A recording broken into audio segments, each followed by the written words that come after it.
think we about got it. Okay. All right. Are we good? Great. We're good. We're sideways, but other than that, we're great. Okay. How about that? Now we're good. Now we're good. Okay, let me just position my phone here so I can. Fantastic. How about this? No, that's upside down. Does that work right there? How's that? Yeah, I think we're good. I just don't want to have to keep messing with my phone here as we speak. Okay, how about that? No problem. I think we're good. I think we I'd rather it was eye level, but I don't really have. Okay, hold on one second. I don't know. People aren't. I don't use Instagram because like nobody wants to see my glamour shots of myself. You'd be surprised, man. Instagram has really evolved. I think like we hit vanity saturation, and now people are looking to Instagram just to get a little weird. And so Okay. Now they're looking for interesting ideas. I think we got it perfect.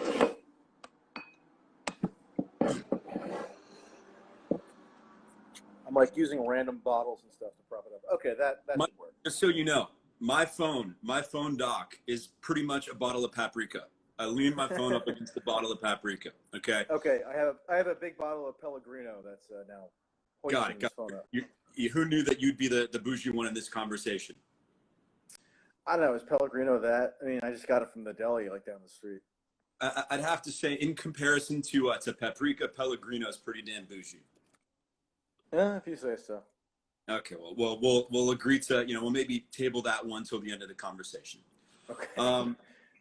So Michael, is there like a link that I could distribute for this, or do you have to be on Instagram to see it?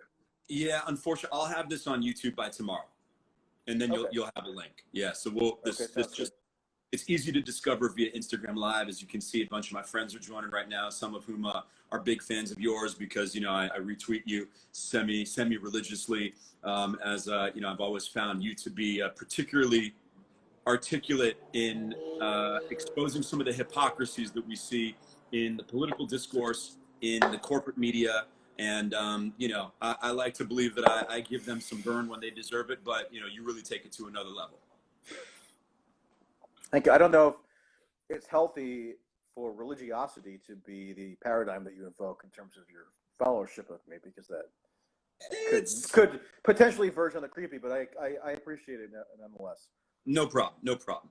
So, Michael, I followed you on Twitter. I've seen how you take a very particular tact, and it's essentially, I don't know if surrogate of Bernie Sanders be correct, or are you someone who's simply relatively involved in what followed his campaign in left-wing populism, and that's kind of a movement that you somewhat aligned yourself with.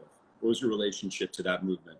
No, I was never a surrogate. I mean, a surrogate is sort of a defined role within campaigns where the campaign selects you to speak on their behalf at events or in the media or something, and no, I never did that.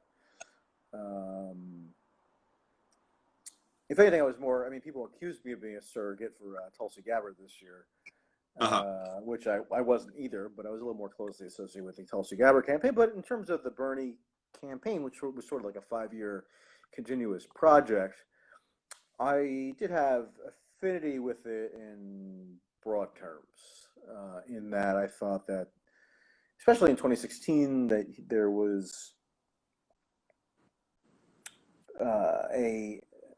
his campaign marked a shift away from the standard fare Democratic Party orthodoxies in a direction that I thought was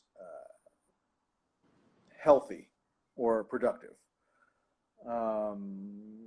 And there are a bunch of different reasons for that, some of which aren't necessarily even exactly ideological. He was in part running in 2016, yes, as a self-defined democratic socialist, but also as somebody who just didn't appear corrupt and wasn't immersed or enmeshed in this sort of Democratic Party professional class structure that had incubated the Clintons or that the Clintons had helped to incubate.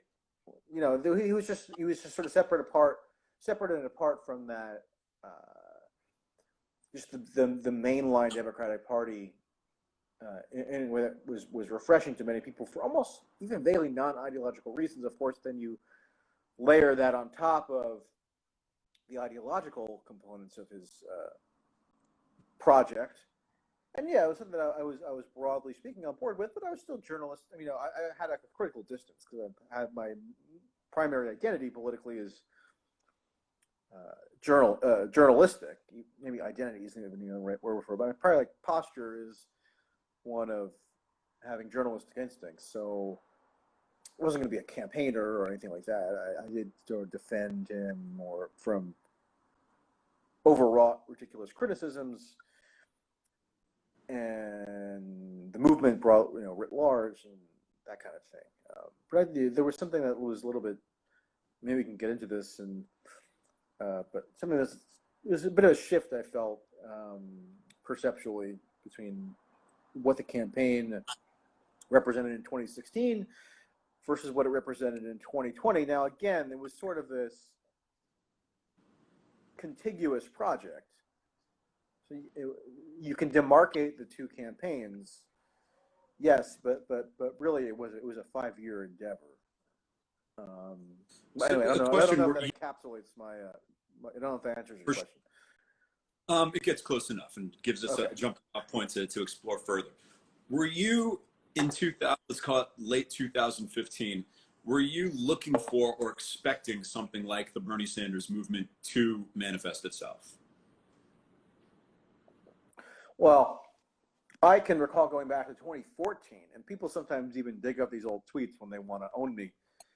I was expressing skepticism because, like, I remember in 2014, presidential campaigns are so protracted in the United States. It's actually an absurd system, but absolutely, you talk about them years in advance because there's a whole process to field candidates. There's like a pre-primary thing that happens.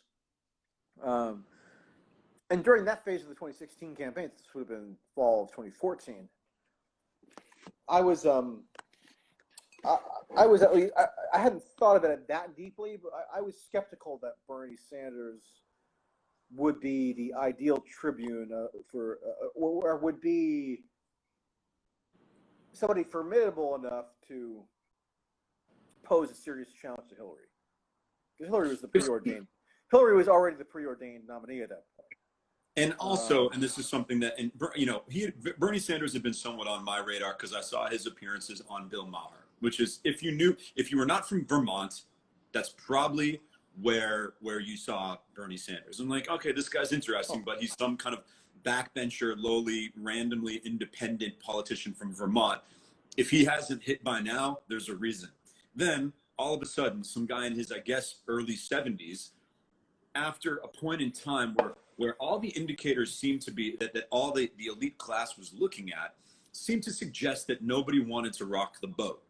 And then all of a sudden, Bernie Sanders comes along with, as Ross Douthat put it in a column that I believe encapsulated what the rise of Donald Trump and the rise of Bernie Sanders in 2015-16 very well. We don't have to take this malaise that we're in. We can go make America great again, but America being great again is actually Scandinavian mid-20th century. Right. Yeah. I think one of my so I follow U.S. politics closer than like 99.99% of the population, so I was familiar with them. But there was a big moment where he burst somewhat into national consciousness in 2010 when he filibustered the extension of the Bush-era tax cuts under Obama. And the filibuster didn't succeed because the tax cuts were extended. This was in the sort of lame duck period after the Republicans won control of Congress or won control of the House of Representatives in 2010. I think it was December of 2010 when he did this filibuster, and so that was when that was a national sort of splash. It was relatively minor, but it was something. But I've been familiar with him just because he's nominally an independent who had uh, been one of the Democrats' gains, if I'm not mistaken, in 2006 when he won his Senate seat. Was it? I believe so. I have to go double check that because he caucused for the Democrats. But yeah, it was not backbencher is a little not quite the right word. That's actually sort of more of a British term because like there are literally people who sit on the back benches who are MPs in the parliament and have less influence. Sure. But the U.S. Senate, each individual U.S. senator has like pretty well has a lot of power to like manage his or her office in a way that kind of accords with whatever power they want to manifest. If that makes sense. So like yeah, I mean you have to have having seniority means that you can have committee chairmanships, and obviously if you're you can have a leadership role within the caucus, and Mitch McConnell is the Senate Majority Leader, so he has obviously the most power of any senator. But backbencher, I don't know if it's quite the right analogy, but seemed like an ideological backbencher in that his style of politics was not strictly within the mainstream of the party. And he was somebody who I think he was somebody identified with like economic, just kind of like bread and butter economic issues for the most part. And that's like that wasn't my.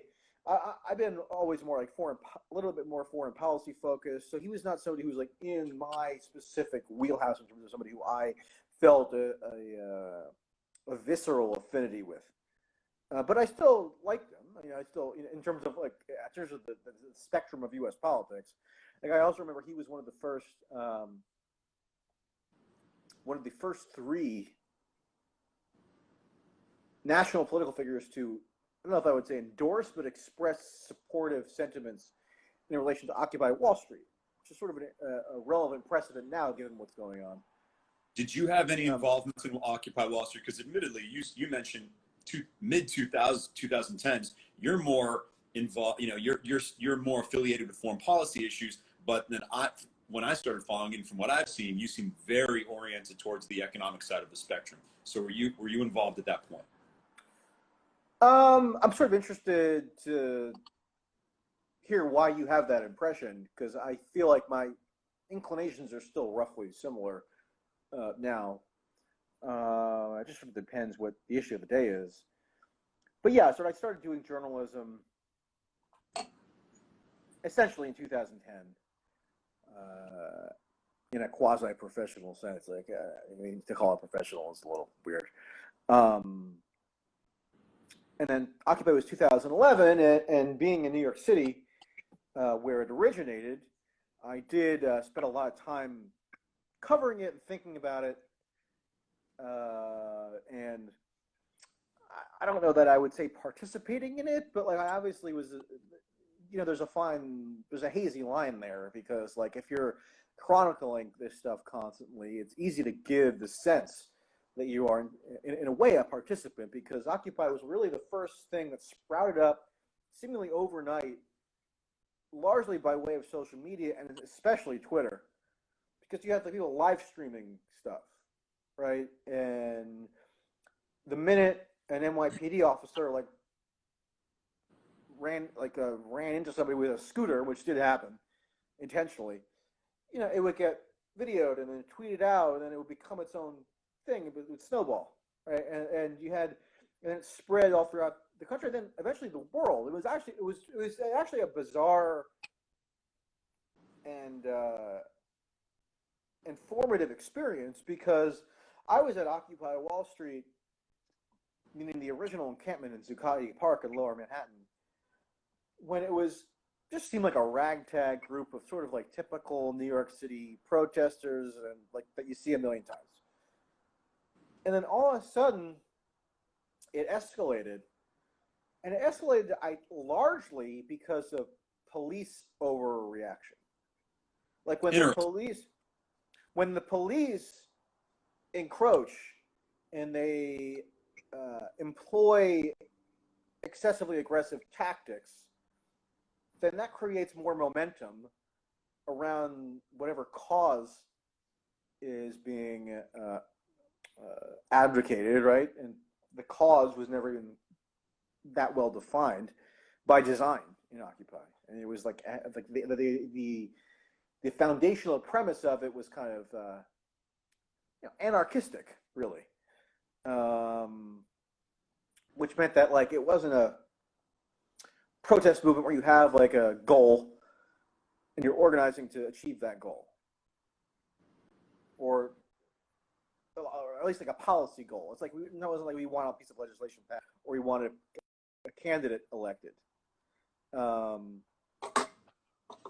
then once the NYPD is some of the most insane, probably has the most insane crowd control tactics in the entire country. I mean, the NYPD is sort of like a militarized police/military force unto itself. Why don't you listen? That's obviously a very relevant topic to what we see going on right now in a major American. But I was just going to say, just Bernie Sanders actually. Did sorry. the connection drop out? No, yeah, I'm good right now. Question. So, what do you see? I was just going to say, just to complete the thought. I mean, Bernie Sanders was one of three nationally known politicians who, in the early phases, expressed a supportive sentiment for Occupy Wall Street, and that was one of the earlier instances of him being on my radar in a real way. Understood. Okay, listen, obviously, crowd control police tactics in major American metropolitan cities is a very relevant topic right now. What did you see in Occupy Wall Street, and what are the similarities and relevant comparisons or connective tissue that you see from that episode to what we've been seeing over the past 72 hours? Yeah, like I alluded to, the NYPD is sort of its own animal, right? It has its own set of behaviors and sort of structural components that make it unique in the domain of U.S. policing. Sure. I mean, it's almost like a military force. I mean, literally, Mike Bloomberg, when he was mayor, used to brag that he had his own personal military. The NYPD pioneered a lot of surveillance state tactics that would later get adopted elsewhere. Because like 9/11 occurred in New York City, right? So I mean, it was partly spurred by that, but also just the more mundane, day-to-day policing tactics. They tend to be sort of incubated in New York City. Stop and frisk, for example. But in terms of crowd control, I mean, the NYPD, the thing that I observed there that was sort of my big takeaway, and that I actually observed again, just seeing a clip that was circulated last night, where I saw something, and I don't have the full context because I wasn't there in person, but I saw a clip of NYPD officers just kind of randomly kind of charging into a crowd and seemingly just creating pandemonium. Like the crowd had sort of paused, and there was some kind of standoff, and then you see this clip of the NYPD just charging into the crowd together, and for what purpose it was unclear, but it was consistent with my but it brought to mind recollections from Occupy Wall Street, because there would always seem to be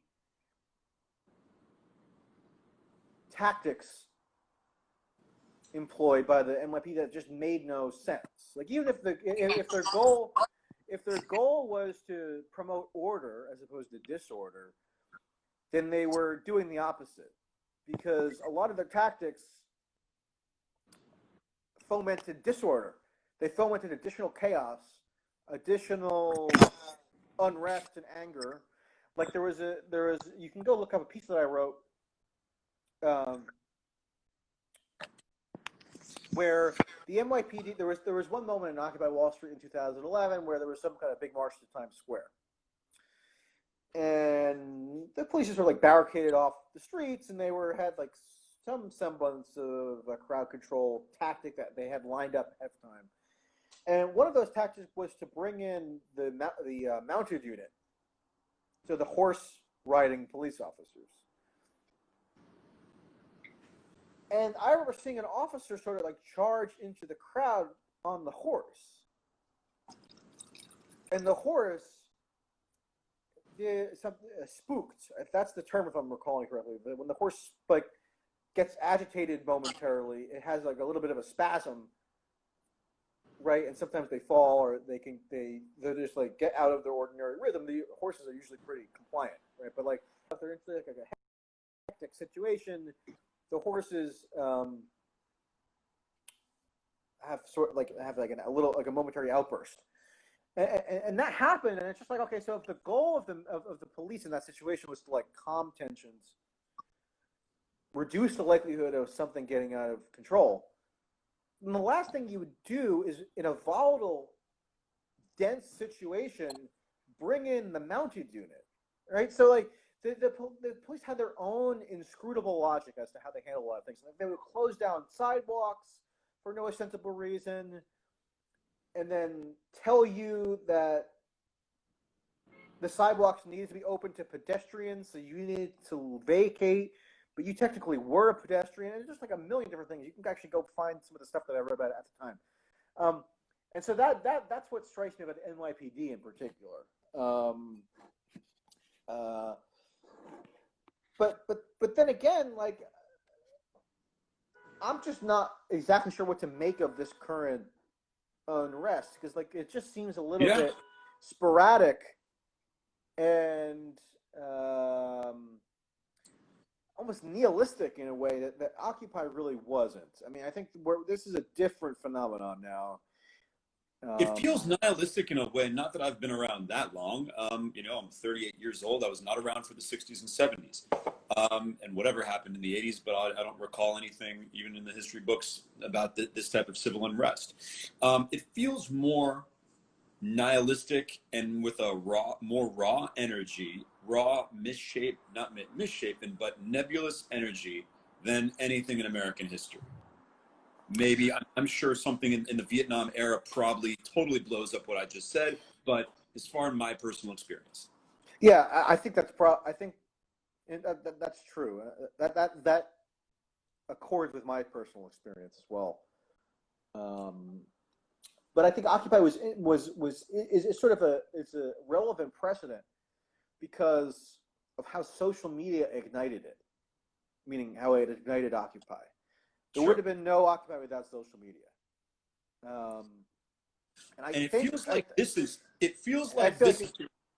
to a certain extent, what's going on right now is Occupy was the birth of social media activism. And this is now 8 years later when it's in, let's call it in dog years, and it's grown up.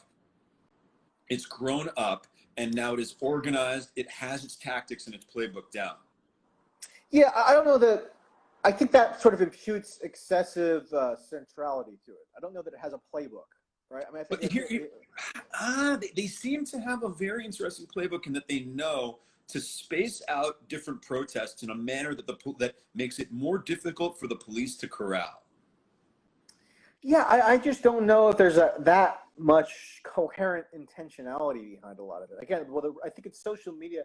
I mean, if you want to call Occupy the birth of social media activism, now we have a point where like activism and social media are just interchangeable. They're one and the same. Like there's no distinction to be drawn anymore. Sure. Especially because it's driven by younger people who that's all they've known. Well, yeah. Okay, that's another very interesting point, right? The people protesting at Occupy Wall Street, even the youngest ones, mostly knew a world before social media. A lot of the protesters now in 2020, man, it's 9 years later, which is just insane. A lot of these you look at the looters, these are, and whatever, I'm not casting judgment one way or the other. The looters are not people who have gone through decades of oppression because they haven't lived for decades. they're in their late teens and early 20s, and it's pretty apparent that that's how old they are. And they've lived most of their life exposed to social media and social media activism, and a post-Occupy Wall Street, post-Ferguson, post-Trayvon Martin world. And that definitely seems to influence them. And all the dominant trends in social media activism, as they sort of formed a political and social identity, have been have largely been around like racialized issues, I feel. Like the Black Lives Matter, like, and this is black and white. This is everybody. Like Black Lives Matter was the dominant activist theme beginning in 2014 for people of a certain subculture, or not even a subculture. It's actually sort of the dominant culture. It's the dominant culture, as we're going to get to. Yeah. And so that's why I think you see identity issues that have interplay with personal identity have such an extreme an immediate resonance with a lot of these people. Like, I don't see something you really ever see anything like this about like a strictly economic issue, even a foreign policy issue. I have a hard time. Like, even if we were on the brink of war right now, I doubt you'd see anything like this. I think I'm sure. Listen. I don't want to be the cliched commenter. Drawing this all back to intersectionality, but it's clearly influential on what we're describing right now. How? Oh yeah, there's no doubt. How race and identity, and what I believe to be 90% in a poisonous and destructive manner, rise to the forefront of every issue. Yeah, it's become a dogma. I mean, it's become. Yes, it has. I mean, there are aspects of race-based grievance that have legitimacy, disproportionate incarceration rates, that kind of thing. But it seems like now, like, it seems like a lot of people who are invested in this narrative, if you ask them, okay, so what do you want to achieve here? They tend to say stuff like, we want to end racism. That's our goal.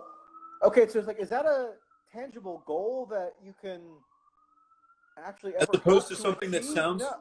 As No, opposed it's to not. It's just simply not. No. Well, as opposed to something that sounds interesting or sounds good on social media or on a meme or on a post or on a tweet. Or a slogan. I mean, I went to one of these protests in Newark, New Jersey on Saturday, and it's not unique for a protest to be dominated by chants, right? But it just gave me. I just couldn't help but sense that a lot of people were thinking about what they were doing in terms of sloganeering on a more kind of fundamental level. Absolutely. And not all. I mean, there are some people who do have a more holistic critique of like structural racism and such, but it wasn't. Again, to me, there's something about it that just more unreasoned or knee-jerk or reflexive than other stuff that I'm familiar with in the past. Even Ferguson in 2014, right? Okay, so there were specific grievances about the kind of political and legal establishment in that part of Missouri, which had made people indignant, and I think rightly so, even separate and apart from the circumstances of the death of Michael Brown, which later became a little bit more contested. Sure. Right? But like there was no doubt that like there were problems with the Ferguson Police Department, the county police that were kind of specific to that part of Missouri, where they engage in these extractive policing tactics that prioritize fines and stuff. Where really, this is really interesting. It preys on poor people in particular who can't afford the fine, sure. And they get into a vicious cycle where their driver's license gets suspended and all that kind of stuff. Absolutely. So even with regard to that, there was it was more coherent to me. And now I feel there's something just less coherent and cohesive about what's out there. it feels constructed and fabricated for social media and for hashtags and slogans, as opposed to a serious, genuine conversation. Or, and listen, that conversation might be an angry conversation. It might be a frustrated conversation. It might be a very uncomfortable conversation for white people to have. But nevertheless, it's a conversation with real ideas. But right? no, but I don't think most, I mean, white liberals and leftists, and even some white conservatives, I don't think they're that averse to having this conversation anymore. I think they've been primed to accept the legitimacy of having this conversation. I mean, forget conservatives for a moment, but like, especially Sure. the liberals and leftists. I mean, like, this is fully within the mainstream of what they do, what they view as legitimate political dialogue. Every single Democratic primary candidate, for the most part, I mean, some emphasize it more than others, but they were all deferential to people who would expound grievances of this kind. Sure. I mean, I remember the 2016 Democratic Convention.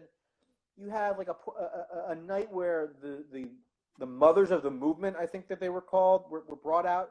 It was the mothers of black sons who had been killed in police encounters. And they were like kind of put at the center of the major center-left political parties' four-year quadrennial extravaganza. So like the difficulty of having the conversation, I just don't. It just doesn't seem like there's as anywhere near as much of a taboo around quote having the conversation as maybe there had been in the past. There's having the conversation within the class, the media class and the political class, right? Yeah. And then there's having the conversation amongst normal fucking people, right? Yeah. And that seems to be, but I guess the point is contrasting, and I don't know what's going on in New York, but I can tell you in Los Angeles, when I go and look at the graffiti across buildings, it feels super social media. It feels super hashtag. It feels super sloganized. Okay. Like what are some examples of that? They've got this terminology now for the police, 12. Yeah. Right. I asked, right? like I hadn't heard. I don't know why. Where did that come from? I don't know. Like I hadn't heard that before, and I feel like I'm somewhat attuned to like trends in social media nomenclature. Hadn't heard that one. But I hadn't heard that, and I asked somebody because I think he had. We can curse on this, right? You can say whatever you want. Okay, I thought so. Like there was a guy at this. And I feel like sort of missing the boat in a way because the one that I went to in Newark, New Jersey on Saturday was like initially it was sort of like just an organized, somewhat conventional protest, which then later on kind of splintered into a more agitated like subset of people who then confronted the police precinct building, and it didn't really escalate into anything that serious. So like there was as far as I can tell, no widespread quote looting or anything like that. So it's a little bit different than what's been going on elsewhere. But there were, I did ask, like, of course it was a white, young activist who had like an armband that said "fuck 12." I'm just like, what is 12? Like, and she's just like, it's the police. I'm like, oh, I just didn't know that. I hadn't heard that. It was like, and you're in the top 0.001% of most politically right. Okay, so we've got that. We've got FTP. Listen. I remember that one, the 80s. That one I can infer. Okay, but like back in the 80s and 90s, they didn't they didn't abbreviate "fuck the police," right? But now we're in a hashtag culture. Okay, no, listen, nobody said FTP back in the 80s and 90s. It just didn't happen. And beyond that, I mean, it felt like if you remember the urban decay of the 80s and 90s. You remember graffiti, you remember tagging, and this was in some parts of town that are now very, gentrified and kind of bougie. And I can't remember that. It feels so fabricated now. It feels like it's like activist ink. Yeah. I know what you mean.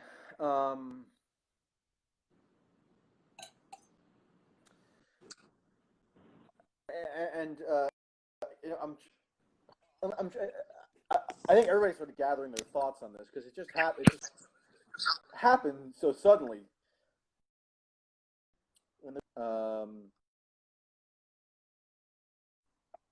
Did you drop out just then? Yeah, I've got a phone thing. We're good. Continue. It's probably my connection's not always the greatest. So it might be my on my end. Nah, no worries. Yeah. I know what you mean about fabric. Okay, so I saw like there's a somewhat obscure blog that I read sometimes. It's called Moon of Alabama, which is a heavy foreign policy focus, but they comment on like domestic U.S. stuff. And they, the person who runs the blog, featured a comment today. Actually, let me pull it up. Why not, right? Sure. Because I think it's sort of illustrative of one of the difficulties in coming to any kind of firm conclusions or all-encompassing conclusions about this kind of stuff. And actually, somebody just like emailed me this today. So I don't read it daily. But I'll just read it aloud. Quote, I think this is, oh, no. Okay, quote, I know it's going to be difficult to accept what I'm about to say because people get very invested in their chosen narratives. But it's important that you at least be exposed to the notion that it's all true. Quote, colon, it's true that people engaged in peaceful protests. It's true that people engaged in lawless looting. It's true that provocateurs have committed acts of vandalism and sometimes carry umbrellas. It's true that Antifa exists and that they don't advocate gently placing flowers in the gaping hole of a long gun. It's true that some very messed up militia-minded people call themselves Boogaloo Boys, wear Hawaiian shirts, and are showing up to add their brand of crazy to the mix. I don't know about that one, but maybe it's true. It's true looters come in all shades and sizes. It's true some desperate people are taking things they need. It's true some opportunistic people are taking things they want. It's true opportunistic government thugs suddenly shifted the COVID-19 rationale for using contact tracing to a catch them rioters rationale for using contact tracing. It's true that the policy infrastructure for enacting martial law has been a long-term bipartisan project. It's true that now is the time to realize what's at stake, but instead of acting collectively for our mutual benefit, the cognitive challenge of accepting that all these things can be true at the same time will keep us tied to one of these things to the exclusion of all the others. And to me, that captures something, right? Because like when you say you saw some graffiti, it seemed like it was just the product of this very strange new social media culture. That might be true, right? But there could be a bunch of other true things about what's happening, right? Sure. Yeah. That's not to foreclose on any other truths. That's true. But listen, this is not. I don't think this is a secondary feature of this. I think this is a fairly. I agree. Yeah, and even they would listen. I have these conversations with African American friends of mine that are thorough, that are detailed, that get really deep into these issues. Okay, so I don't pretend that these are frivolous concerns of theirs at all. But it's so often now that I hear a younger activist interviewed and they just bust out the buzzwords. Boom, boom, boom, Yeah. boom, boom, boom, boom. And it's like, how is that it? Yeah. Is that, it feels strange. And once again, I'm not saying it because I know that there are other people having real conversations that need to be had. But it really feels it seems anti-empirical in a way. Like they have this resistance to incorporating versions of empirical reality in this sort of dogmatic version of events that they're professing. Again, almost with a religious type fervor. I mean, this is sort of a deeper issue, but like I think you got to attribute at least some of this to the secularization of society, where people replace traditional forms of faith and worship with latter-day ones that are of a secular Sure. that aren't like supernatural, but take on the features of religious belief. Because Articles of faith. it gives them a sense of belonging. I mean, what are like the social utilities of religion? You have a sense of belonging, community, meaning. And I think this does serve a similar function. And again, that's not a new insight into human nature, right? But when you hear some of these slogans repeated, and you hear anecdotes, as I have, of people who are just 100% uniform in their commitment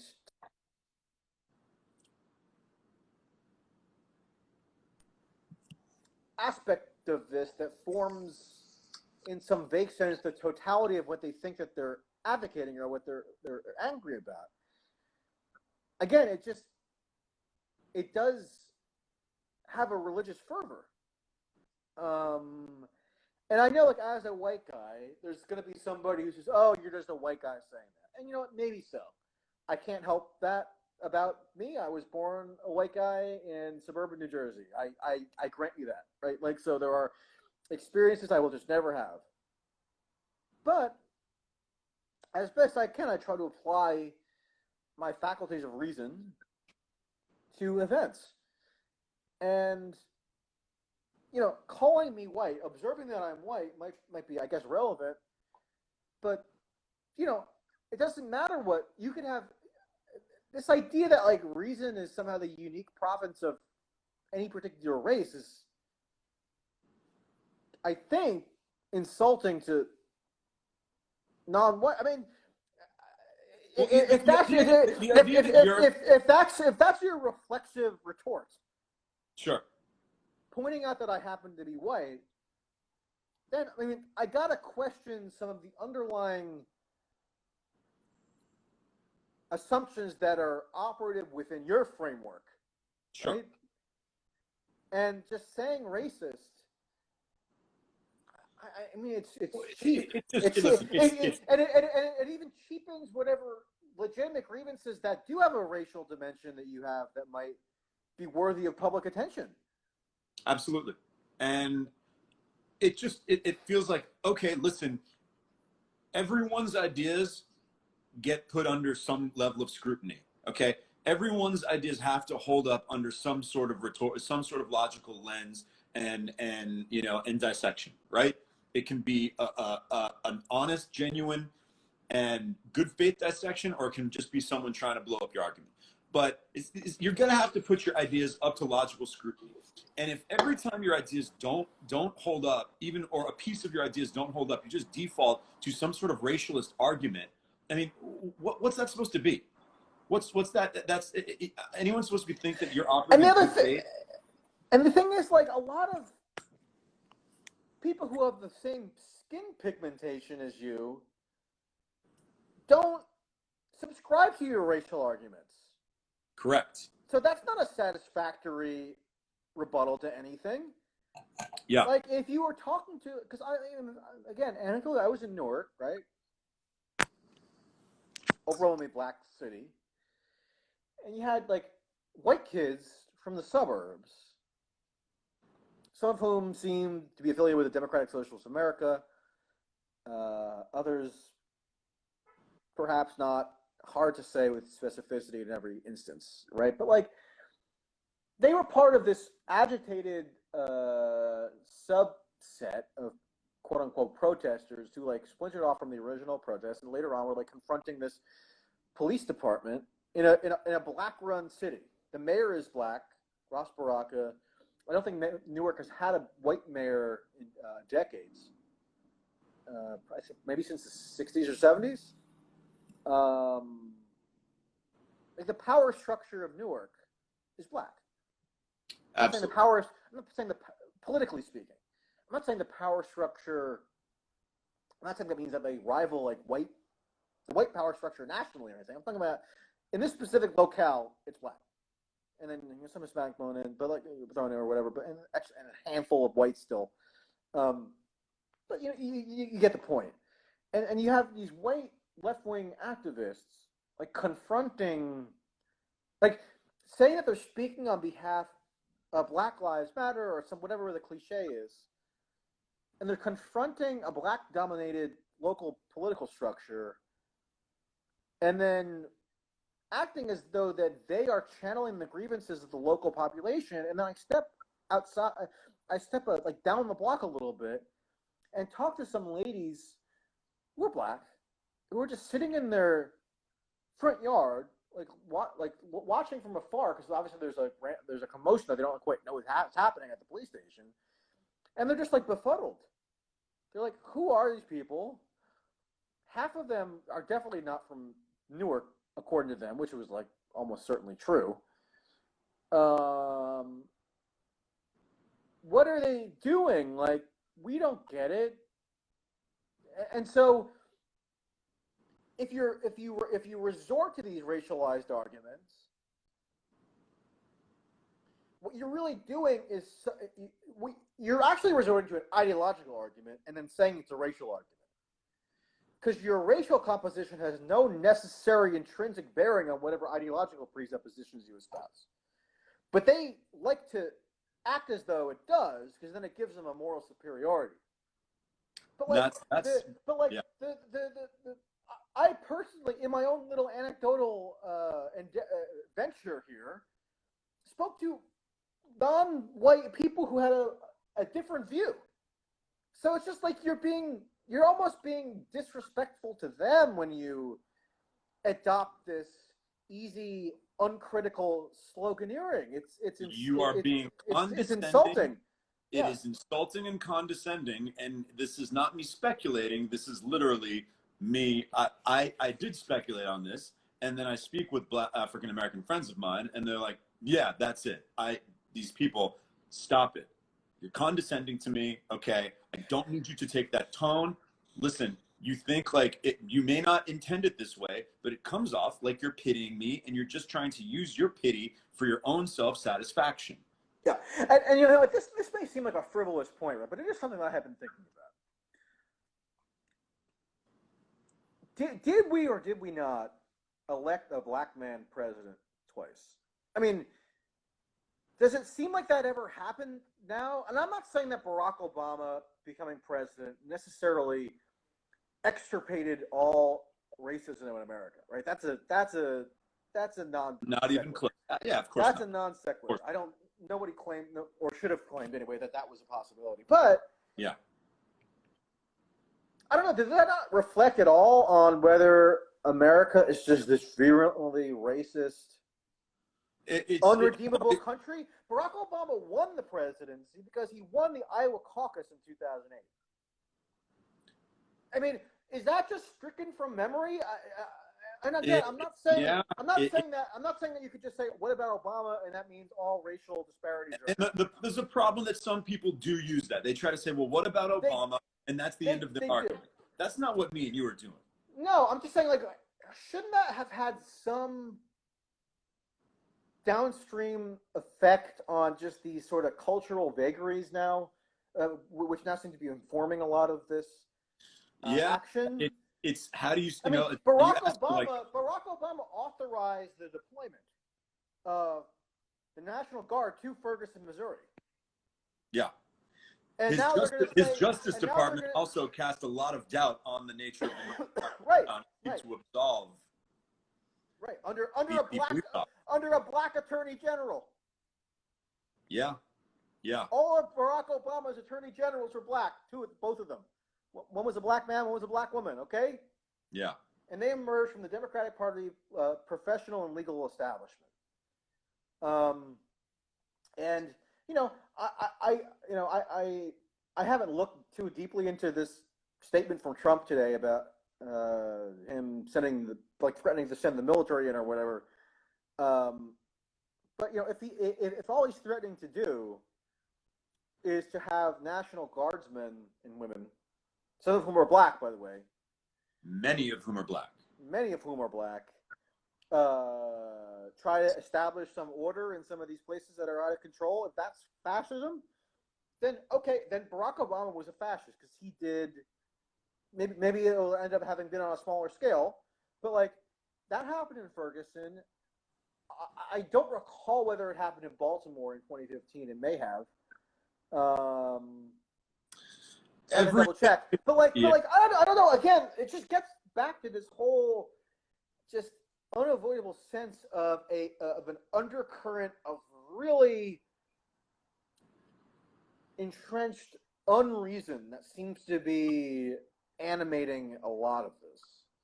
Nobody thinks that they have to hold their ideas up to scrutiny. Nobody listen. I'm an attorney. But I don't even know if are they even expounding ideas? I mean, I don't know that they're even like trying to advance an idea. It starts so much as they're just like expressing a sentiment of some kind. It's like I think calling it an idea almost is ascribes excessive complexity to what it is that they're doing. It feels at some point like it's simply about power. It's about taking ideas that you know, and Otis, happy to discuss that with you. And some issues, the Black community had with Barack Obama. We want to hear that without a doubt.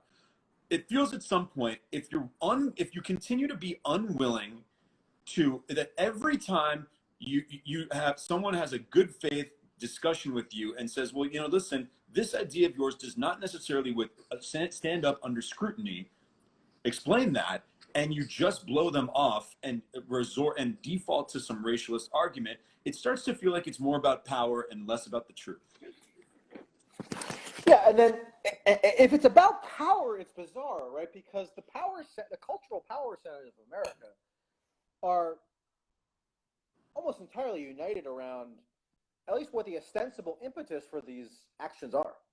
I mean, you've probably seen the tweets, but like Amazon put out a statement where they're repeating some of the same stuff that you'd hear at a protest. And we'll talk about corporate wokery, another issue where you and I are very much aligned, and I think a lot of other people. It's like every major corporation is obligated to issue these statements, and I'm sorry, but they don't feel genuine. They don't. They feel weird, okay? And that is not to negate the legitimacy of the underlying cause. But when you have these big corporations and their HR departments and their PR departments trying to co-opt it out of some weird sense of obligation, it does not feel genuine. No, of course not. And I mean, but if they feel enough pressure where they're obliged to do that, that indicates to you that the people who are advancing this narrative wield a huge amount of cultural power and political power. Correct. I mean, is there any better evidence that they wield political power than the fact that governors and mayors who had just spent 3 months enforcing lockdown policies that are still in effect, they've been eased around the margins, but they're still in effect. The executive orders are still in effect. I just had a piece in the Wall Street Journal today noting, because I feel like I'm going crazy sometimes, noting that the state of New Jersey, under Governor Phil Murphy, still has an emergency order in place pursuant to the need to combat the public threat of the coronavirus, which, among other things, limits outdoor gatherings to 25 people. He just lifted it from 10 people before Memorial Day, but now it's 25 people. Okay. And you have Phil Murphy endorsing and advocating for protest actions that are in direct violation of his own order. And I'm sorry that I'm yelling, but does that strike anybody as odd? So if you want to talk about political power, those who would occasion something like that have to wield political power. Ross Baraka in Newark, where I was, who I spoke to, he admitted to me. You can go read that. Maybe if people are interested, go Google the Wall Street Journal item.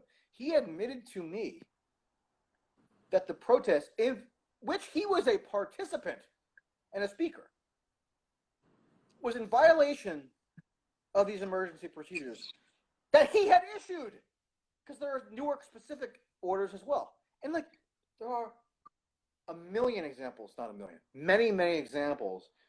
Marty Walsh, Democratic governor of Boston, enthusiastically expressing how much he supports these massive protests that took place in Boston yesterday. Boston has been hit extremely hard by coronavirus. Massachusetts has a very high death rate. Okay, maybe people don't follow this stuff that closely, but it does. Massachusetts was one of the hardest hit states in the entire country. Yeah, top 3. Yeah, strict lockdown measures imposed, by the way, by a Republican governor of Massachusetts. But Marty Walsh is a Democrat. Sure. And he's saying how great it is that people are out there expressing their views in the streets in a mass gathering at which social distancing is not a thing. Okay? And it's just like, what? In order to engender that kind of radical about face overnight, in the blink of an eye, you need to have political power. I'm sorry. And if you're not conscious of your political power, if you're not cognizant of what you do wield in terms of leverage and influence, then that's not my problem. That's your own problem for lacking any self-awareness. Yeah, we've skewed the conversation. The conversation's been skewed about what power means. Power is the ability to control behavior and control what is said and what is allowable to be said or not said. And we can debate, like, is it right or is it wrong? We can debate the morality and the ethics, but we can't debate, what we can't debate is what's clear is if you can generate or instruct or direct behavior or policy, that is an expression of power. And why deny it? Why deny? What's the point of denying a reality that you were able to generate this outcome? Well, because like part of your power, well, I mean, a reason why one might deny it, or even if you're not consciously denying it, a reason why one might not be willing to accept that one does wield power is because the foundation of the power that you wield, one of the reasons why you wield the power that you do is because of at least the pretext of powerlessness. Like if you are stating that you have no power, and that paradoxically leads to what contributes to why you actually do have the power, right? So it's like, it's a very ironic dynamic.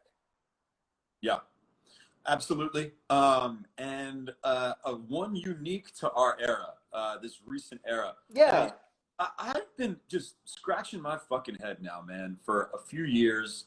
Okay, so real quick, we have a lot more to talk about. The Instagram, the lives go 1 hour and then you have to reboot. So always stop right now, and then I'm just gonna start a live back up. Does that work for you? Okay, yeah, let's go like let's not do another full hour because we're not doing a couple other things I have to do, but yeah, that's fine. 10-15 minutes, we'll see how it goes. Yeah. Perfect. Log back in a second, guys.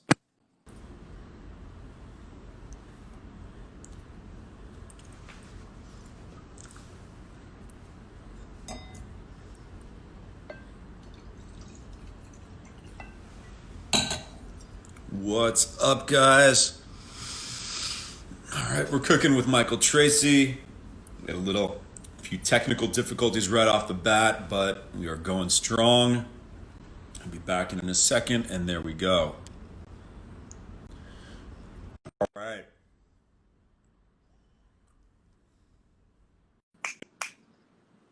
Oh, God.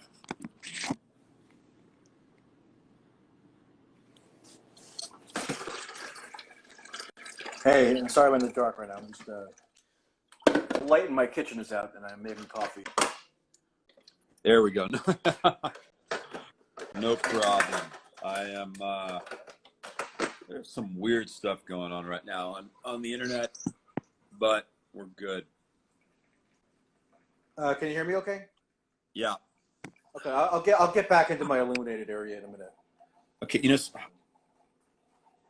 let me have you join. Let me request you again in 1 second. Apologies. Oh, okay. There you go. Yeah, Great. I'm just making coffee, so I'll be back. I'll be back in my illuminated room in 1 second. No problem, man. Yeah, but we can continue just as I wait for the coffee to finish. Accommodating In about all 5 domestic seconds. concerns. Yeah. For sure. Okay, so let's another topic that the media in general, the kind of the corporate clickbait media, cable news, and the Daily Beast, BuzzFeed, Vices of the world. Those you've drawn their ire. Those are people that have that consistently target you, and you have a very adversarial relationship with them. Would that be correct? I mean, that's sort of a broad range of potential people. I was a columnist for Vice, believe it or not, for a while. Wow. And I for the Daily Beast. So I mean, I don't know. I guess maybe you're right, but well, regardless of it, a lot of the things I would prefer to be a little more specific. Is what I'm saying, I guess. Got it. Okay. All right. This is screwed up. I'm going to add you back in just 1 second. I apologize. The internet's fucking up right now. I'm going to remove you and then add you back in just 1 second. Okay. Okay. Sorry, guys. The internet is just not. The internet is not treating us well today. Okay.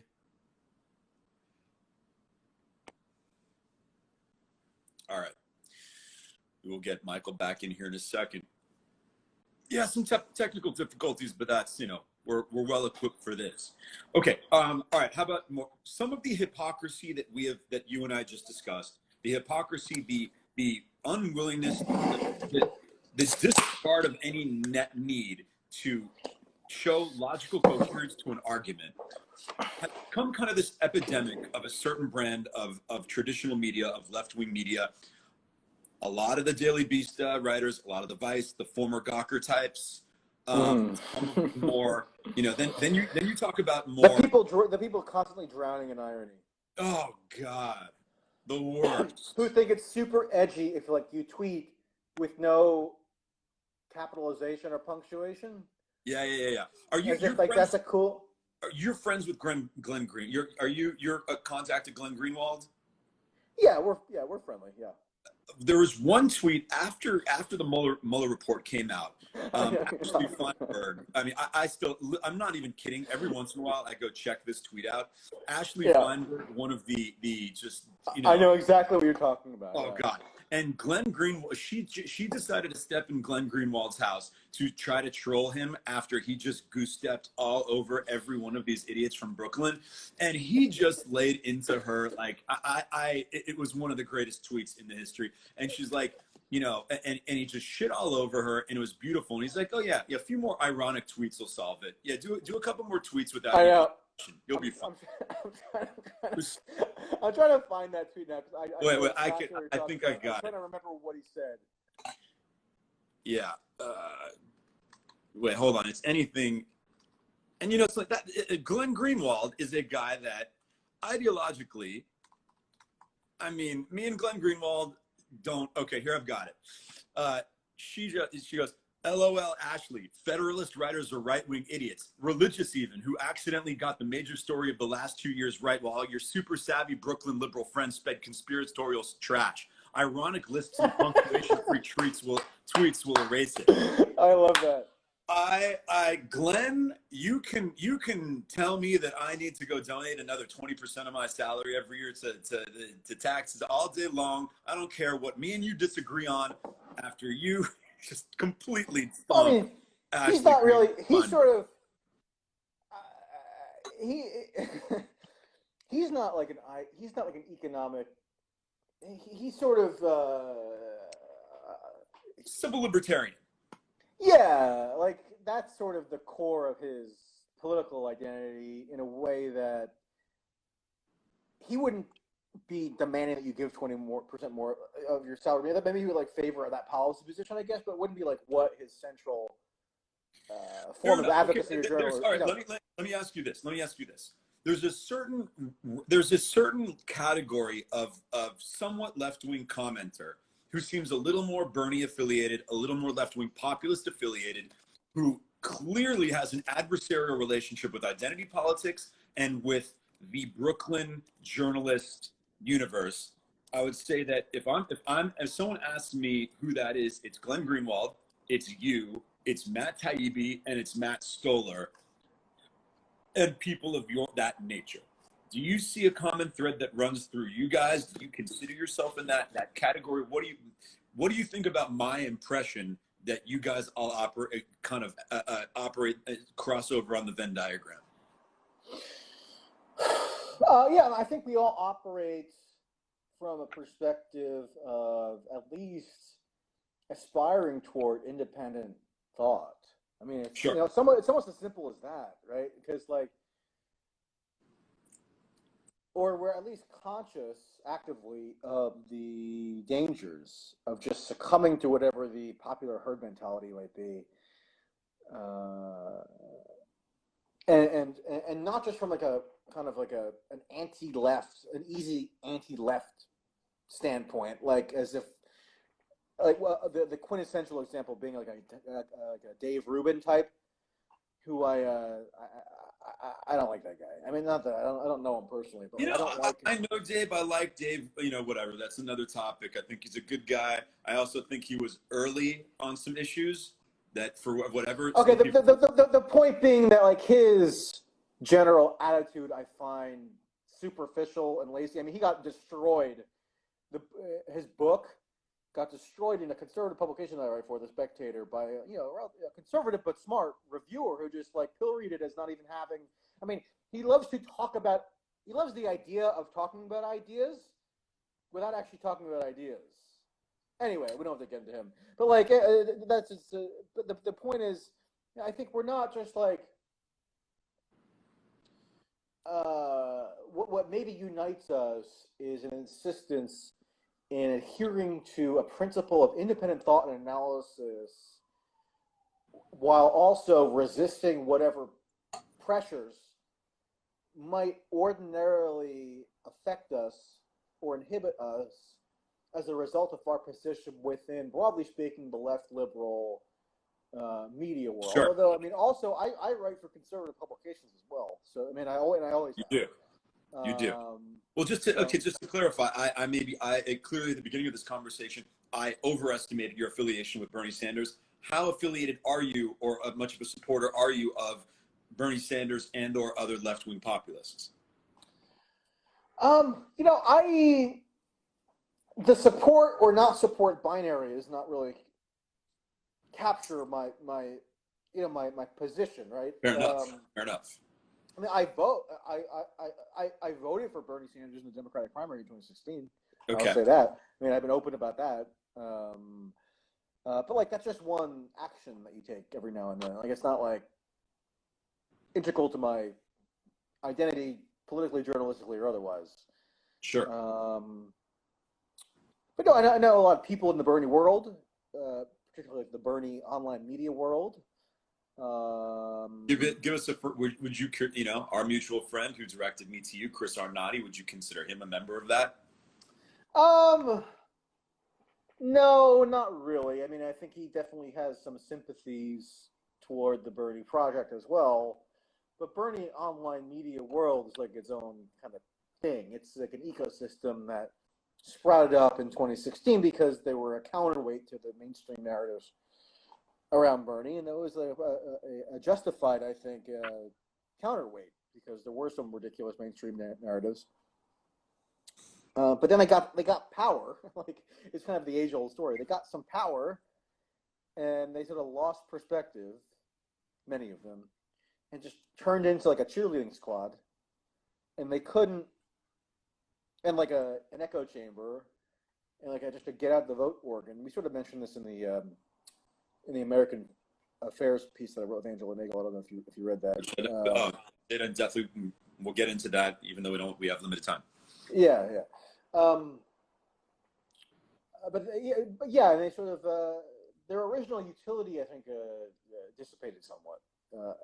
But like these are like YouTube personalities, sort of freelance media people, some people who actually made the headway into mainstream organizations, even like the New York Times or CNN.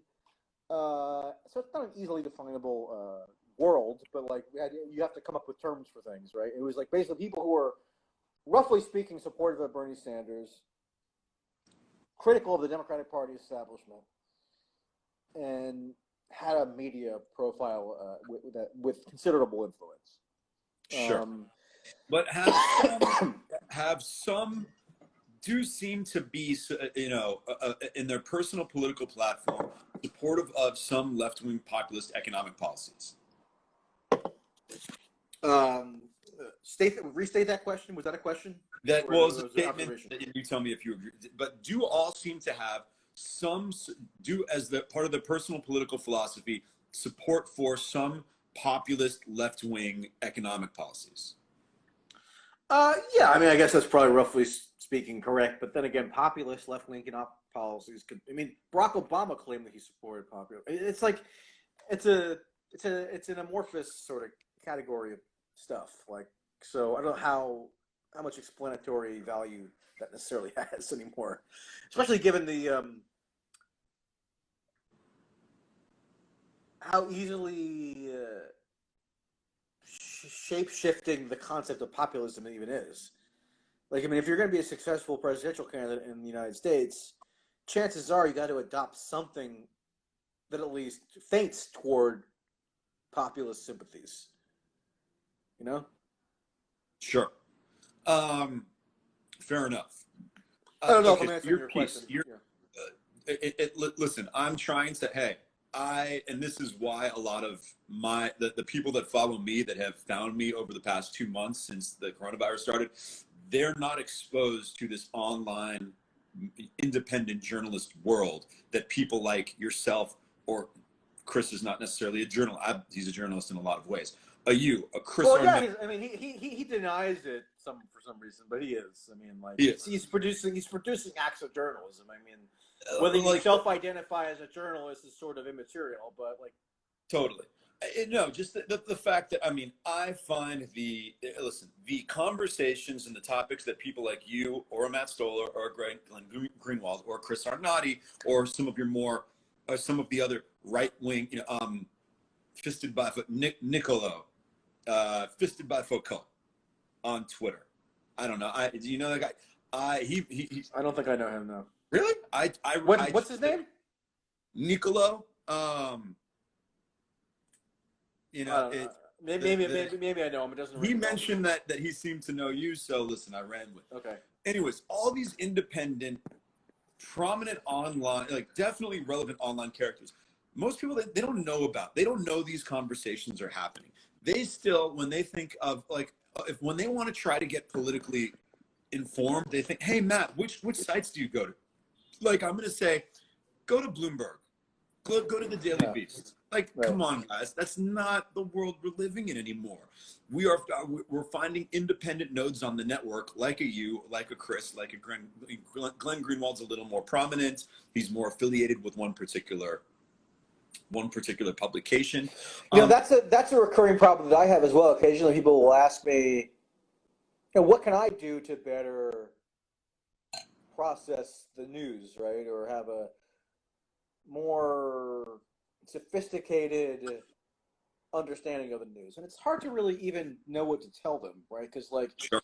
In a way you develop these nodes within the network organically, based on your own tastes, your own intuitions, right? So like, how do you convey that as discreet advice to somebody? Well, listen, I get a little self-aggrandizing, but I essentially tell them, go to my Twitter feed. If you want to get informed, go look at who I follow, because I have, through a fluid process of curation and my instinct over a course of 4 or 5 years, since I don't want to say red pilled, but since my notions of the corporate media got blown up, I've been finding what I believe are the smartest people, have the smartest information and are filtering it for me well. And that's what I tell them. And I tell them, I'm sorry, but there's almost no replacement for that. There's almost no replacement for self-curating amongst hundreds and hundreds and thousands of sources to find the ones that you find to be smart and credible and packing it all together. Yeah, and like you also have to just have the desire, or even if it's not a conscious desire, you also have to be on like a life trajectory where you're developing critical thinking skills. Like, yeah. And again, it's hard to distill that into some kind of concrete advice. It's just sort of like a natural expression of who I am. I'm not trying to be self-aggrandizing either, but like it's just truth to the best that I can tell of my own sensibilities. And so like I'm just not going to be satisfied with like passively consuming CNN and occasionally reading the New York Times and the Atlantic or something, right? Well, listen, if there's anything, my direct messages on Instagram the past 10 weeks, and also journalistic, and when you're a journalist, and I'm not saying I'm the greatest investigative journalist in the world. Like I don't even really do. I've done some stuff that you might call investigative journalism, but it's not. I'm more like analyst, I guess you would say. But like I just know that like how stuff gets framed can be so easily distorted and twisted. I have to go to the primary documentation a lot of the time. I have to read the statutes. I have to watch the court testimony. Sometimes I can even talk to the players myself. Sometimes I can go to an event like the one I was in Saturday in terms of the protest and see it for myself, and then synthesize whatever I saw. Right, so like it's just sort of a different approach that most people are not going to. Again, because I'm like as was referenced before, like I'm in the 0.1% or something, right? In terms of people who engage with this stuff on that level. Sure, and that's something. I guess what I was trying to say is that it's been. I won't get into it. The last 10 weeks of my life have been a very interesting experience in the amount of information and the amount of people and the variety of people messaging me on Instagram, which is the platform that a bit of my audience grew on, telling me and inquiring with me and engaging with me about how they get information and in trying to figure out how to get information and finally straying from the corporate media customs that they've been trained to abide by has been very interesting. It has been very interesting. So with that in mind, I'm kind of thinking that, okay, this scenario that all these people had built up all these distractions in their day-to-day life that allowed them to, saying, I got too much going on in my life. I'm going to default to CNN. I'm going to default to the New York Times. I'm going to still treat these publications like they have the credibility that they had 25 years ago. Most people default to like the NFL. They're not even defaulting to the NFL. Yes and no, but what I'm saying to you, Michael, is that's an oversimplification. But like most people aren't invested in this stuff one way or another. Or a lot of people. Okay. Maybe they're not. I'm exaggerating. Okay, but Michael, maybe they're not. But what happened with this is the world got blown up. All their society got yanked from them. And they were left with nothing but time and mental space to go try to figure out what's going on. Yeah, and they looked at it, they stared into a void, and they saw nothing staring back at them, or what they saw staring back at them was not what they were not into. Okay? And that's why some of them came to me, both to follow me and to ask me, like people who have found you, or people who have found, whatever, the name sets off a lot of people, but a Mike Cernovich or a Chris Arnott, that a lot of people on the internet and Twitter know, and a lot of the normies did not know. Okay. And this situation gave them the space, one, to realize how whoever they were looking to for information previously was not serving them very well, and to start looking for other sources of information. And it's been very interesting to watch that at scale for more than just a friend here, a friend there, for hundreds and hundreds of people. Yeah, that makes sense. So maybe the experience of these past few months is a unique opportunity, or was. I don't know if it's still in the rearview mirror or not. Like I'm thinking not actually, but then again, I don't know. And well, let's ask that. How strange is it that as we exited the COVID lockdown universe, we enter right into the civil unrest, racial, all racial issues coming to percolating, and the chickens coming home to roost situation. Those two things almost happen simultaneously. It's like we didn't even really get our heads still spinning. Yeah, on paper it makes sense. Like if you think about mass unemployment, especially youth unemployment. Like I don't remember the figure, but I read something recently, or I saw something recently about how youth unemployment right now is the highest since World War II. I think because like obviously restaurant jobs, retail jobs, other jobs of that kind are going to be the most susceptible to these closures, right? And most of the people looting are youths. No coincidence. Looting and even just nonviolent standard protesting, I think are youths, at least in terms of what I saw. Sure. And cross racially. I mean, it's amazing because like Newark again, legacy black city. I'm just focusing on Newark because that's where I happen to be, right? Sure. But it was like, oh, you're there right now. Are you in Newark right now? No, I live in Jersey City. Okay. But Newark is like 20 minutes away. But it was like the protest was half white. Yeah. And that's just a sociologically and politically fascinating phenomenon. I mean, there was a huge what a local reporter described was the biggest protest he had ever seen in Sioux Falls, South Dakota, yesterday. Great. Which is like, I don't know if a black person's ever been to Sioux Falls, South Dakota. And so like there's something unique there, and I'm losing my train of thought in terms of why I brought that up, but yeah, I'm just kind of scattershot. You were talking about how that is reflective of the youth being out of work. Oh yeah, so on paper, yeah, like we have pretty clear-cut conditions for civil unrest, widespread unemployment, political disempowerment. I don't think the Biden nor the Trump campaign are like the outlets for many of these people to express their angst. I kind of doubt.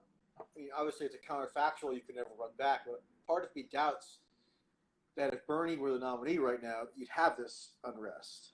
I feel like the energies would be channeled. At least a percentage of the energies would be, in terms of the left-wing activist component, would be channeled into that. Yeah, that's super interesting because I don't know what your feelings are on her, but I think she does some good work sometimes, is Bari Weiss. And she wrote listen, she's here, that she's there, but when she's good, I think she's worth reading. And one of the 2 or 3 pieces she wrote that I thought was I don't like her anti-Semitism, alarmism, and moralizing. But we don't have to get into that. That's super basic. It's very basic. I see you on that without a doubt. But she wrote a very good piece on Andrew Yang, someone who had an interesting campaign, and it said that Andrew Yang seems to channel the populist energy from the left and the right. That energy that seems to go in 2 very different directions through Bernie Sanders and through Donald Trump. Andrew Yang seemed to channel that populist energy in a healthier way than either of those 2 individuals channel it. And I think there's some truth to that, because literally, it's hard for me to describe that populist energy because I'm someone who's not a populist, who's in a world of people who don't understand populism, but I, relative to them at least, understand populism. And that energy is just not directed healthily right. It's all over the goddamn place. And then, Joe Biden, of all people, out of nowhere just comes along, and as we're going to get to in a second, and your piece on what happened with the Bernie Sanders campaign, just comes along and just stomps Bernie Sanders and everybody else in the Democratic primary. Like, insane. Like, clearly someone, who's lost some of his mental faculties, was never that popular to begin with. Like, I always liked him. I always seen. He actually was popular. I mean, he was the most. There was I'm thinking there was I just looked at this relatively recently again, but in 2014 there was a study of Facebook sentiment data that found that Joe Biden had the most favorable sentiment of any political figure in the country. Uh-huh. Because like at that time, Biden was like there were a lot of like cute memes around him, like the Onion and stuff, and kind of had like a pop culture persona almost, which is bizarre given Biden's political history. But I mean, people underestimated his popularity. Grossly underestimated because I didn't. I'm not tooting my own horn, but I didn't. I mean, you can go read. I will show you. I will provide to you the piece that I wrote after he announced his campaign in April of last year. That foretold a lot of this. I'm not saying I was perfectly correct about every little development, but the broad outlines, I could have told you. You did. I think you and I, and we both acknowledged some of the lack of appeal and alienating element. That some of left-wing populism and some of the more identity-based left. I mean, Elizabeth Warren trying to co-opt all that. Were less popular than that. We're sucking up a lot of energy in the online social media conversation, but weren't really that popular. And then Joe Biden comes along and says, "I'm just going to run. I'm going to run the four corners offense." If you're familiar with a basketball term, it's the most conservative, running the clock out, keep the ball away from the. He runs the most bland, vanilla campaign, and he just destroys everybody. And it's so strange that me and you knew it, but it's strange to see the amount of energy towards populism and somewhat radical ideas, both economically and identity-wise. But then the guy who is totally rejecting those just go ahead and destroy everybody. But like, why couldn't Biden theoretically have a claim to populism? I mean, there's a populist sentiment, arguably, in the Democratic primary electorate, which has as its central priority the ouster of Trump from office. And they view Biden as the best representing the best opportunity to achieve that goal. I mean, I don't know. Like, I mean, if you have if Biden's winning 90 to 95% of like poor black voters in the Deep South, I don't know. I think there's a way that you could characterize that as in some way reflecting a populist appeal. I don't know. I think again. I don't know. I think populism is such a nebulous concept. It is, but I think it's taken more shape in America over the last few years, and I think and I think it goes back to, I mean, and I don't begrudge this view at all. There's some black voters rallied behind Biden, and the irony of it is that the Elizabeth Warrens of the world and the Beto O'Rourke's of the world, who just pandered mercilessly to the black community with this stuff that we acknowledged earlier, that a lot of African Americans find super condescending, that a lot of white woke people seem to think is a great fucking idea. They didn't buy it, and they bought Joe Biden because Barack Obama trusted him, because he respected Barack Obama, because he took a subservient position to Barack Obama. No, that's the key. That's the key point that a lot of white liberals, I think, miss. Absolutely. It wasn't just that Biden was vice president to Barack Obama, which of course he was, or that he worked in tandem with him. Is that he, as a white man, took a subservient role to a black man. Yeah. Which that's maybe that's just symbolically powerful, but that's powerful for a lot of people.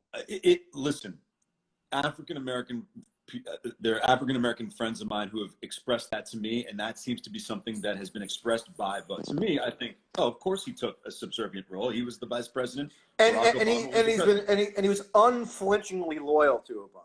Super, well. And a reason that, and this is, I get it, and I appreciate this point of view, is that a lot of African American voters despise Trump, despite some, if you were just looking at his policies and his actions in favor of some pro working class policies, that he was so disrespectful to Obama that it clearly kind of struck as a dog whistle of some sort of deeper feeling. Trump tried to first get onto the national political radar as a potential Republican candidate by doing what? Promoting a birther conspiracy. Yes, yes. You know, like people remember that, right? I mean, that doesn't just get washed away. Totally. And so, like, how could you stick? What? How better to stick it to Trump than to just get Obama's vice president right back in, right? You know, because like then you're almost getting vengeance for Obama.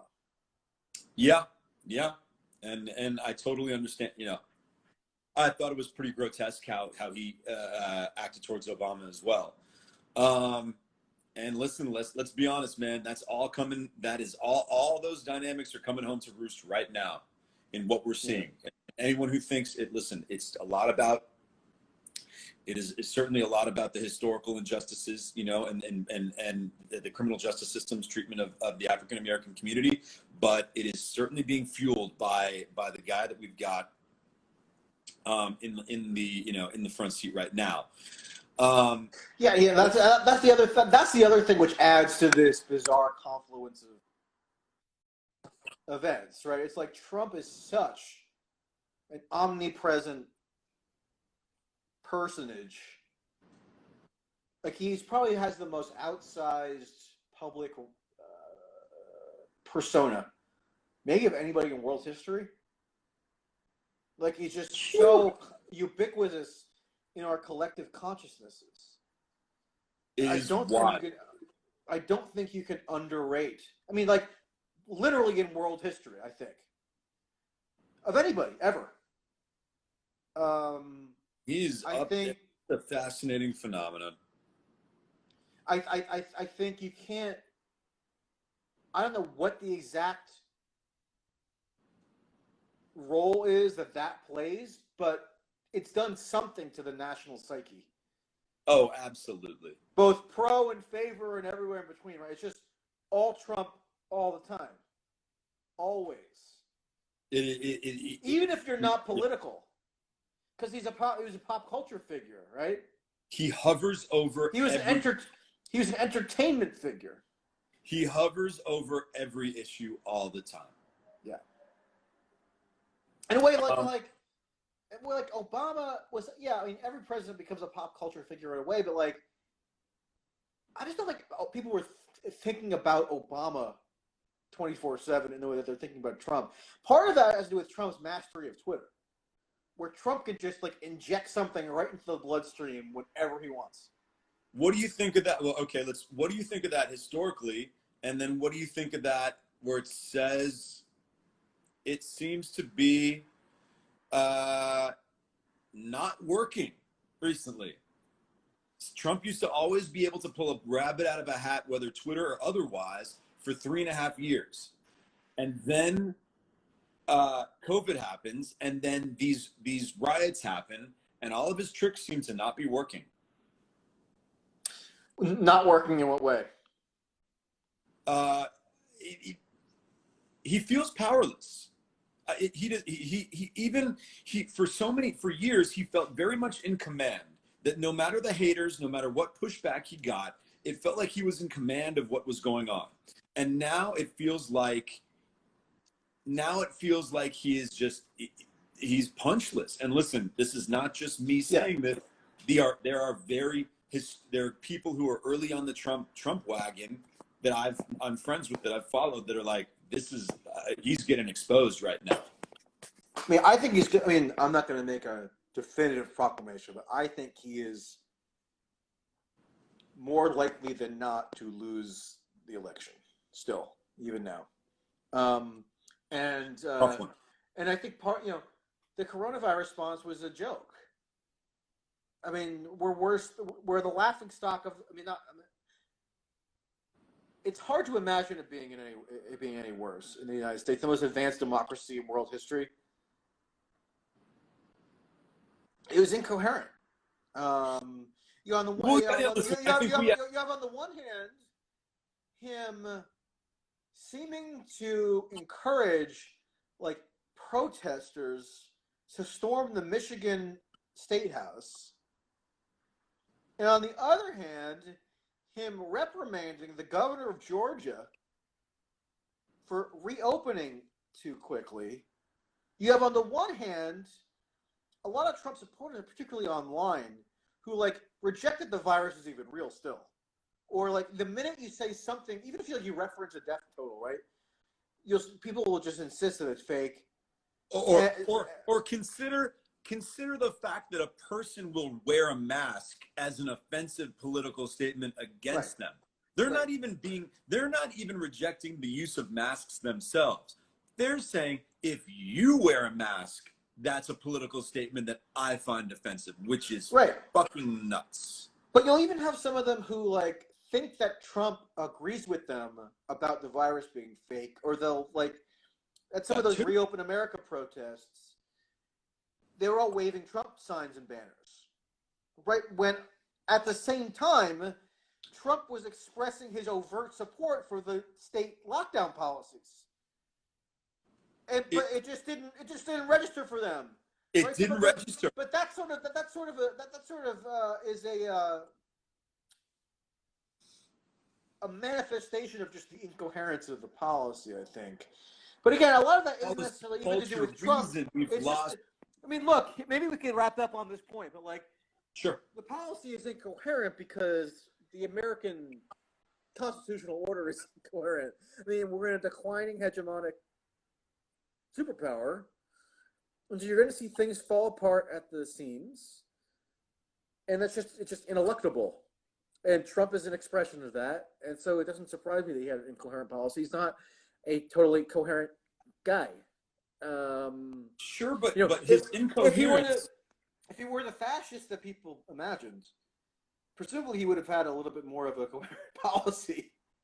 But he didn't. It just sort of shoot from the hip, scattershot impulsivity. And, now we have 107,000 people dead, at least if you believe the officially reported figures, which I understand a lot of people do not. But I think the death toll is almost certainly much higher.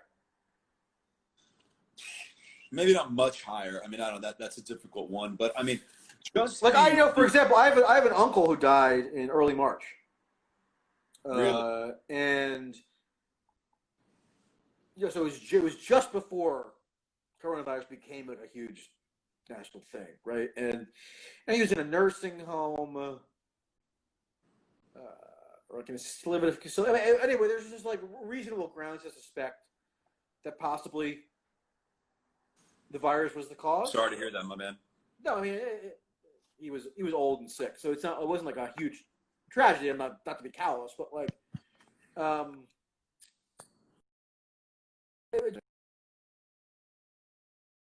anyway, right?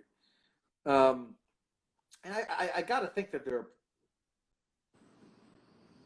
more possible examples of that, right? So like, you're never going to have a precise death count in a pandemic, and there's always going to be disputes over what deaths you add to the total and which you don't, and there's a political dimension there.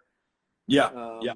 So. And I something that I've said repeatedly is, no matter what narrative you're looking to push, you'll find some support. You will find evidence for every narrative.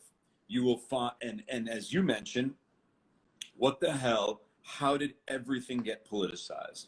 How does every piece of every view, every piece of analysis around this get politicized? It's the nature of the United States. You don't see this. You don't see this in Europe to anywhere near the same extent. Like, for example, in Italy, no, coronavirus wasn't a partisan issue. Really, I mean, you have some arguments, obviously, but everything here gets transmuted into this blinkered culture war framework almost right away, and there's nothing you can do about it. And it's a feature of both quote unquote sides, and it's just like because we have a fraying political order, and so that is just an inevitable consequence where even something as banal or as mask wearing becomes a culture war flashpoint somehow, both pro and anti. I mean, and like the idea that you could even be pro or anti is like ridiculous. The idea that you can even be pro or anti-mask is so insane. And yet there aren't just people that are. There's mass segments of people whose entire persona is wrapped up in whether or not they wear a mask. Yeah. What the fuck?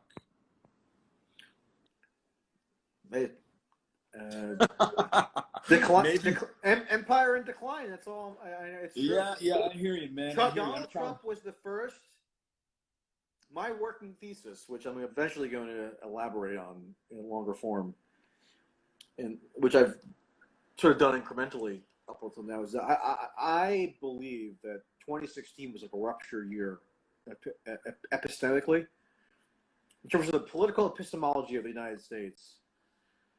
2016 was a rupture year. 2020, I think, is a contraction. Like it's going. That rupture is receded to some extent, but we're still going to live with the after effects of 2016 for a long time, and it was a global. It was a global thing too. Yeah. I mean, it's amazing. It's amazing to me how closely, for example, the UK tracks with the US politically. Obviously, there are differences in the political system, but it's like almost perfect.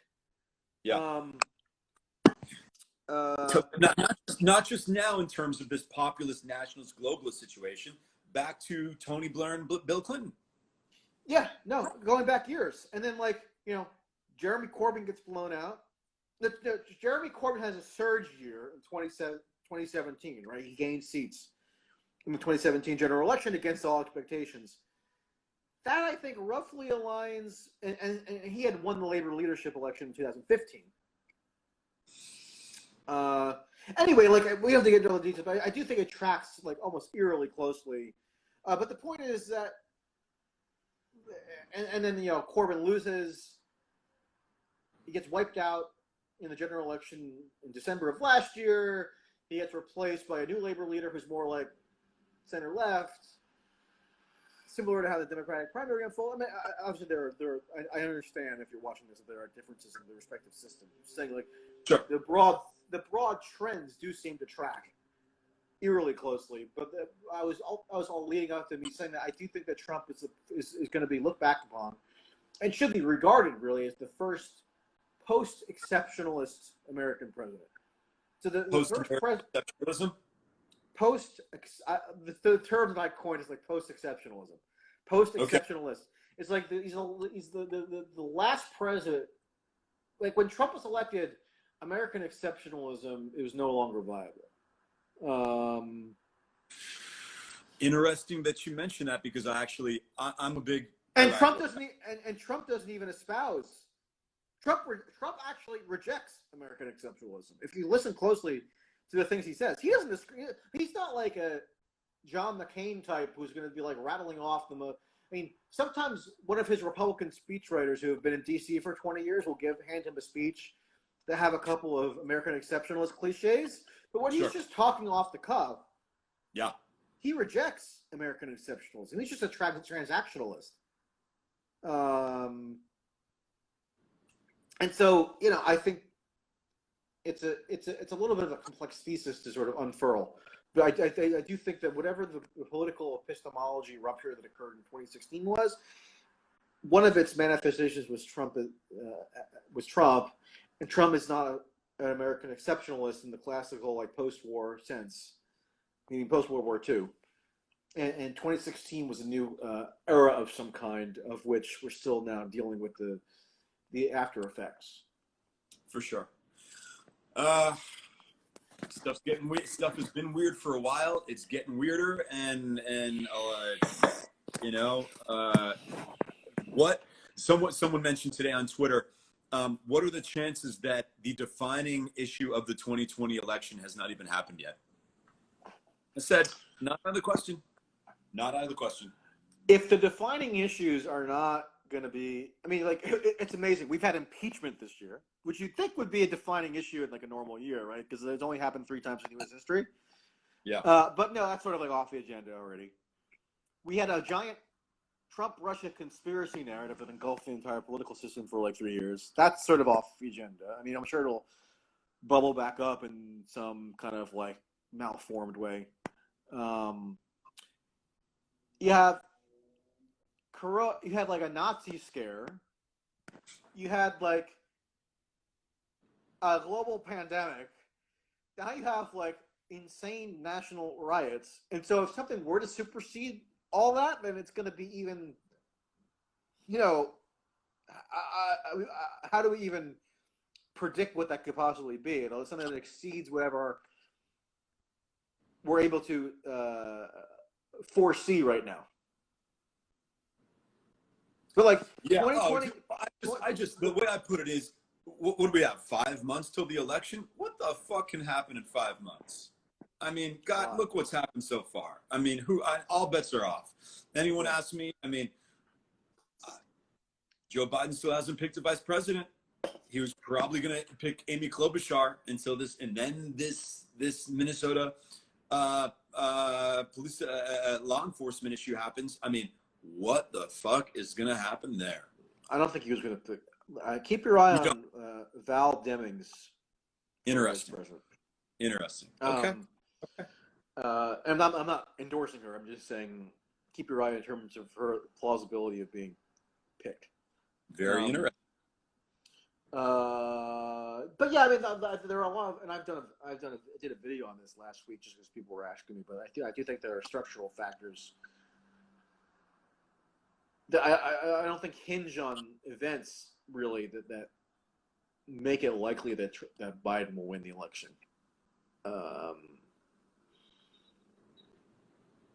Again, it's not a normative statement. I'm not saying I want that to happen or don't.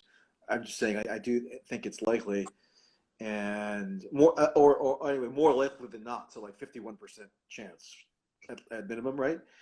And you know, I had a similar heuristic in terms of thinking about Trump's likelihood of winning in 2016. So I'm not just like a partisan here. Okay, so let me ask you this. And we really should wrap up soon. I'm sorry. Oh, no problem. Last question, then we'll let you go.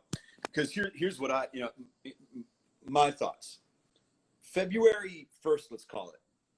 Or let's call it right after Joe Biden wiped out Bernie Sanders on Super Tuesday. March 3rd. Okay, March 3rd. Had everything stayed on the tracks from March 3rd, I think Donald Trump would have won in a cakewalk.